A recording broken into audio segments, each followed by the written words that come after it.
So this is Elephant Mountain. Apparently it's one of the best places to view Taipei, Taiwan's capital city. It's a little misty today, but you can still get a sense of the size and the scale of the city. And with an estimated population of 7.5 million people, it's a mix of cultures and heritages.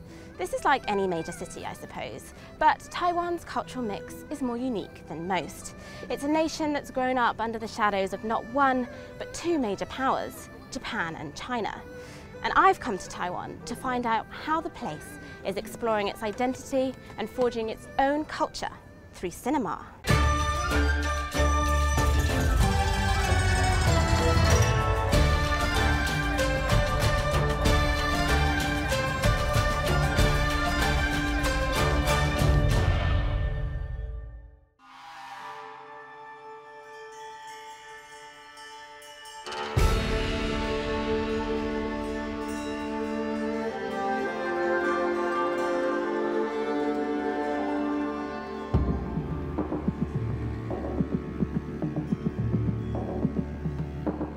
I think the sheer diversity of different style was one of the reasons that people like Taiwan cinema so much. That diversity of style comes from a complicated history. Taiwan's been passed from pillar to post, from the Dutch, the Spanish, to the Japanese, and of course, China. And it was during Japan's rule that cinema was introduced. From 1901 to 1937, it was one of the most important of Japan's colonial film markets. In 1945, following the Japanese defeat in World War II, Taiwan reverted to China. And in 1949, after China's nationalist leader Chiang Kai-shek lost the civil war to Mao Zedong's communist forces, he fled to Taiwan, turning it into the Republic of China, and ruling with an iron fist. The Taiwan Film Institute archive seeks to preserve some of that history. Currently, in TFI's film vault, we have more than 200,000 pieces of the collections, including film and non-film materials, which means posters, screenplays, and costumes, everything related to film.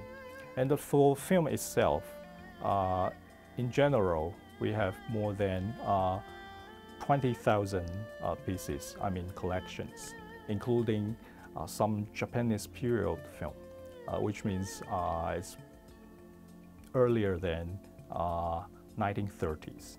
Yeah, and some Taiwanese language film as well, and some Chinese language film.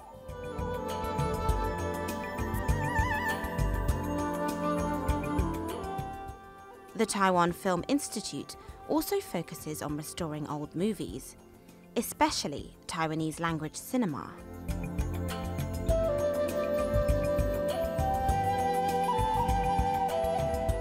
The contemporary audiences, they are not really understand that Taiwanese language cinema used to be the mainstream of Taiwan film in terms of the industry.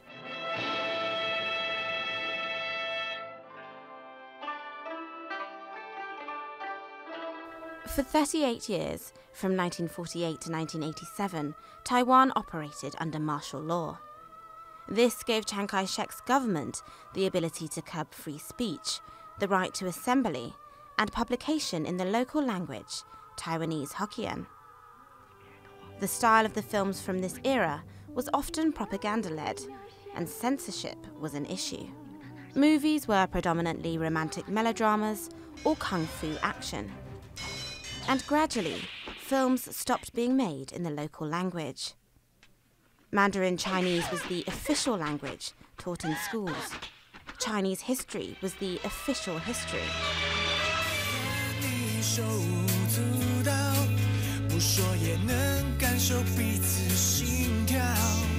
Hard to imagine a thriving film industry under these conditions, right?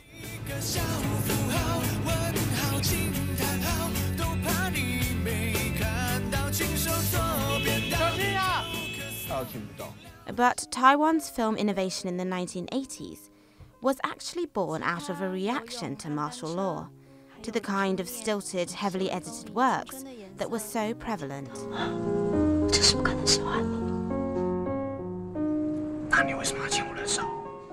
And that was a time Taiwan films were, the industry was about to be really collapsed, because no genre works ever been so poorly accepted.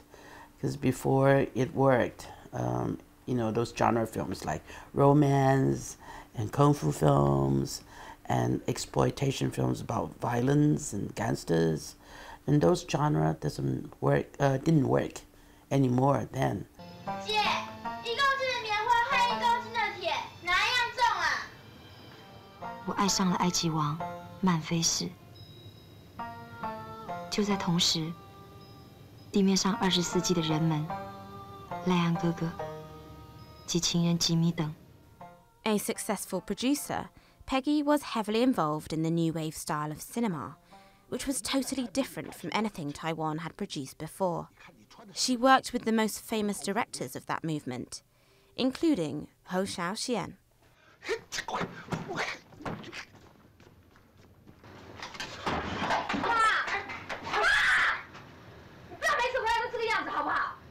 Hou Xiaoxian, he adopted a very strong neorealism style, very down-to-earth, subject always about growing up, the previous experience in Taiwan, and then his way of telling stories with location shootings and non-professional actors, very natural lighting systems, and long takes for camera movement. New Wave was often called Taiwan's golden film era. There was recognition from all the major international festivals. The work was art house, highbrow, but didn't always play well with audiences.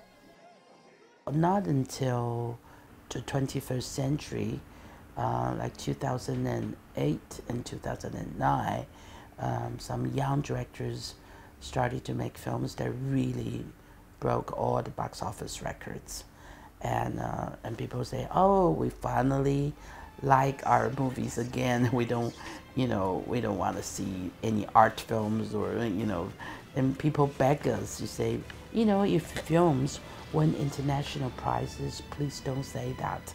Please don't tell the press or don't do it in your publicity when you release the film, because that means, surely it's box office poison." 头家娘，我朋友拄帮我报名，要伫活动中心表演拍鼓的。不同爱了，你多去了。拍子，妹妹，你有代表我们恒春参加乐团，你负责弹贝斯。 One director who did manage to win both critical and commercial success is Te-sheng. In 2008, he wrote and directed Cake No. 7. To this day, it remains Taiwan's most successful domestic feature.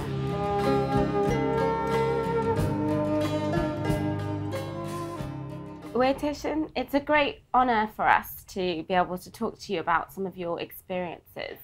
And I wanted to start by asking you, how did you get into filmmaking, and what influence did some of the new wave directors have on your own work?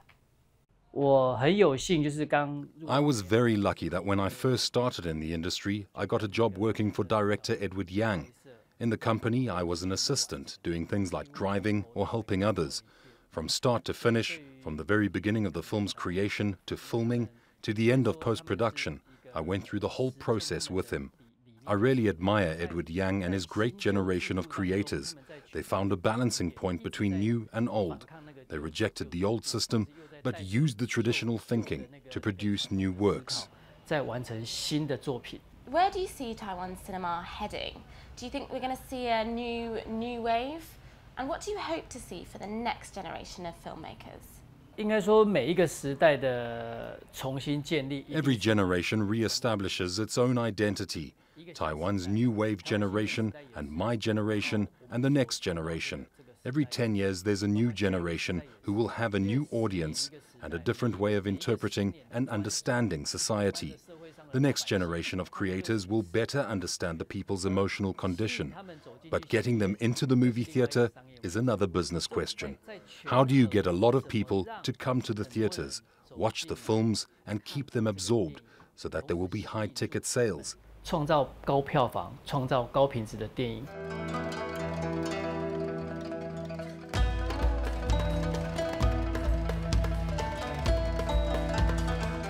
As Taiwan began to gain international recognition for its films, the government and local organisations sat up and took notice. They realised that the island could also become a destination for filming.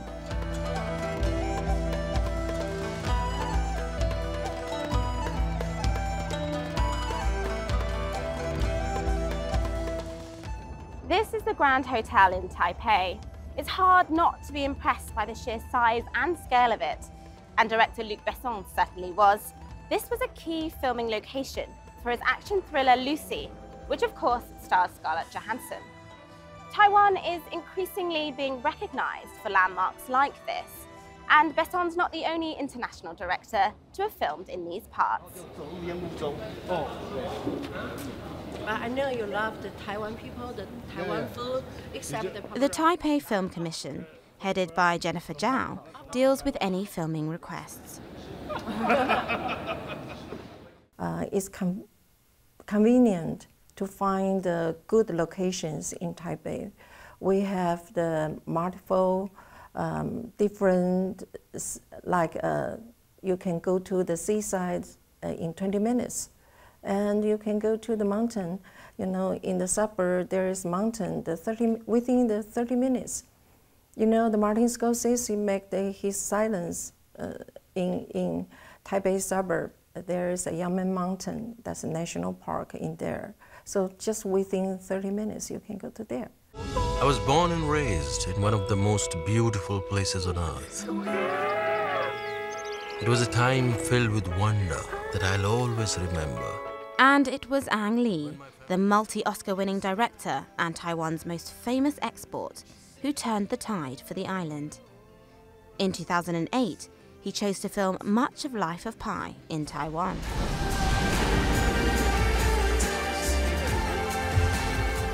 The tigers in the Taipei Zoo, you know, 7, they all, you know, lead to meet Ang Lee, you know, one by one, you know, interview.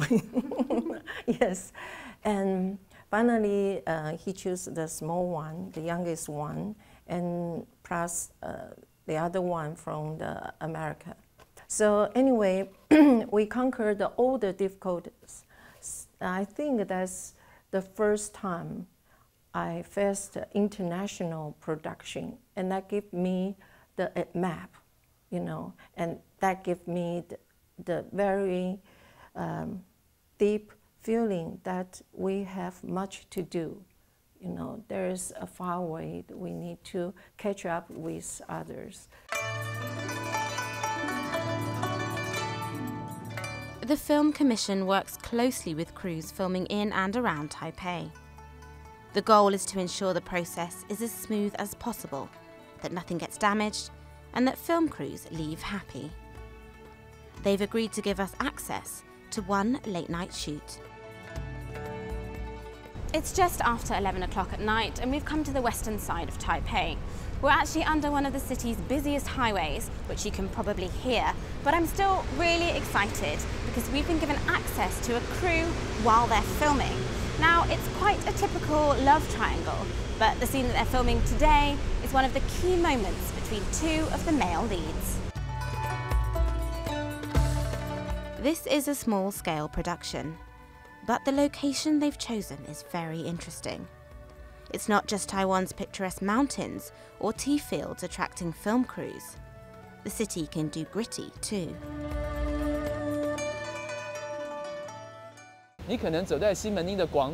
Even walking around, you can happen to have very close face-to-face interactions with movie stars. I think it's really unique in Taipei that it's not just filmmakers who are stars, but also normal people on the street and visitors to the city feel like they could be stars too.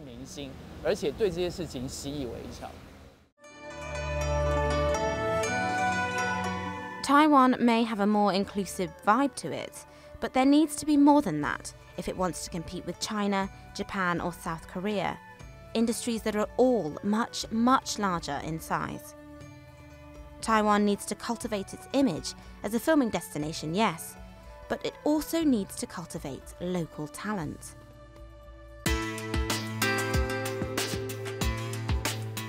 Today, we've arranged to sit in on an acting class. I want to know what it's like for those in front of the cameras.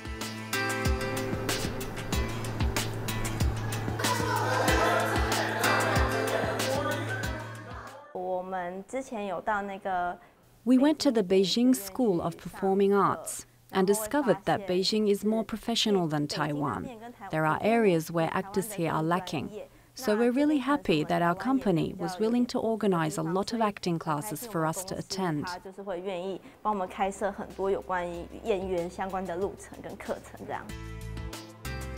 Brooke Hall, the acting teacher, says because of the sheer difference in size of the market, it's inevitable Taiwanese talent leaves for mainland China. Everyone wants Taiwan to be the market. Everyone wants to stay here. Unfortunately, there doesn't seem to be a lot of local interest in supporting the market. So I think everyone's dream is to go and get international acclaim, international reputation, and then come back to Taiwan and help it to build the local scene. But in order to find that market, the market is definitely in China, and it's just building and building and building. So. Even this class, when the agent contacted me about starting this class, with the idea that the Chinese actors that were competitive with this group of students were already receiving training, and they didn't have the training, and so wanted to get some international training. That's how I got here.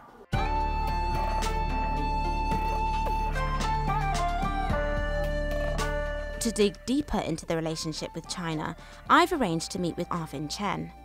Born and raised in the US with Taiwanese parents, he somehow straddles both markets, China and Taiwan. There's definitely collaboration. There aren't a lot of co-productions. It's like every year there's one or two, and it shifts a lot depending on like the Chinese market. Sometimes there are political issues that also affect that. I think most of the collaboration is based on more just like talent, I think. Like a lot of Taiwanese actors work in China, a lot of Taiwanese filmmakers work in China, but I don't think there are many Taiwanese and Chinese like co-production films. So it's more that like I think a lot of our actors go over there and do quite well. A lot of our pop stars also work in movies over there too, a lot of our producers. I think the tough thing is to find a balance where like it's a Taiwanese and Chinese movie, because that doesn't really exist as much. It's really more of just talent, I think. It doesn't really go the other way though. There aren't many Chinese actors working in Taiwan. There aren't many Chinese producers working in Taiwan. So it's mostly, it goes one direction more or less, just Taiwanese filmmakers working in China. Why do you think that is? Why don't you think that there are more co-productions? Is that something that you see happening in the future? From a financial standpoint, it doesn't really make sense for a big Chinese actor to start in a Taiwanese film, because it's just a smaller market, smaller pay, smaller budget. Co-productions, I think, are just difficult because it is still two different cultures. What plays in Taiwan doesn't always play in China. Like big Chinese movies that do really well at the box office in China don't usually play well in Taiwan. Taiwanese films are often catered very much towards the Taiwanese audience, or even like an international art house audience. So it just doesn't, there aren't really movies that play in both markets yet.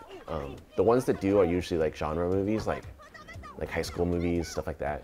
So it's more of stuff that is a little bit more commercial in the first place that can make it to China. China has a lot more financing, bigger budgets, but there's censorship too. There are probably only about 20 or 30 movies they are made in Taiwan per year. Compared to mainland China, there is really, I think probably more than 1,000 movies. But but they are still the censorship, you know. So you can show this, you can say this, you can touch that. So far, a lot of Taiwanese filmmakers, if they want to make a lot of money, some of them will try to touch with mainland China to cooperate to do something.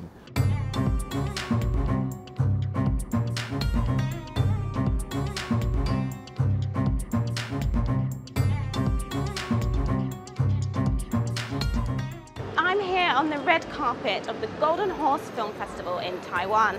It's probably the oldest and most well-respected film event in the region, and is often referred to as the Oscars of the Chinese-speaking world. But in recent years it has faced some controversy. Critics are concerned that the festival has been hijacked by films from mainland China. In 2016, mainland China pretty much swept the board. But Golden Horse CEO Wen Te-sheng rejects any notion of bias. 这也证明了一件事情，金马奖的评审当然是有。 The Golden Horse Awards include work from countries all over, but the majority are still Taiwanese films. But it's not because they're Taiwanese that will show favoritism to our own films. The Golden Horse Awards have established a very important principle. If you're good, we'll give you the award, regardless if you're a famous director or actor, or if you're a mainstream or independent film, none of that matters. As long as you come to compete, and as long as you're good enough, you can win an award. If some years there aren't enough Taiwanese films, they'll say you're giving too much attention to mainland Chinese films. To me, that's language meant to stir controversy, and comes from people who love film. The Golden Horse Awards are taking the side of art. 在艺术会，那金马奖走在艺术的这一边。 And this year, Taiwan did very well. I meet the winner of Best Film, Yang Yazhe. We're in Lin Gardens in Taipei, an old colonial-style house. This was a key location for his crime thriller, The Bold, The Corrupt, and The Beautiful.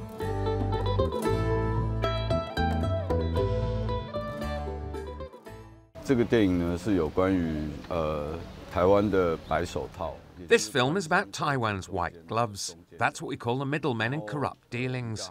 For thousands of years throughout Chinese history, this has been a mysterious occupation. Very few films have ever tackled it. Still, it happens frequently in Taiwan, and it's connected with a lot of shady business.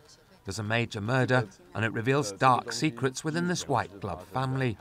The Golden Horse Awards are the most important film prize in the Chinese-speaking world, and the competition is very fair.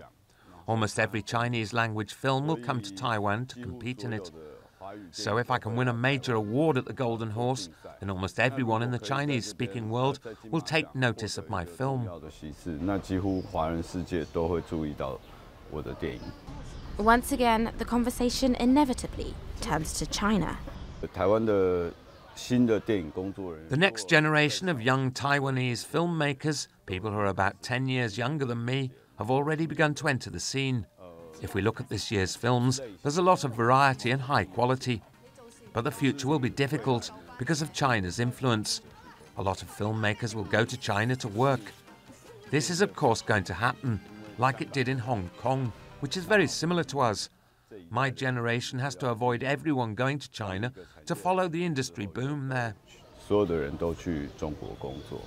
Would you move to China or somewhere else in Asia or even Europe to make films? I would really like to go abroad to make films, anywhere except China. They would force me to sign documents stating that I'm Chinese, not Taiwanese. So I will not go there to make films if this policy continues.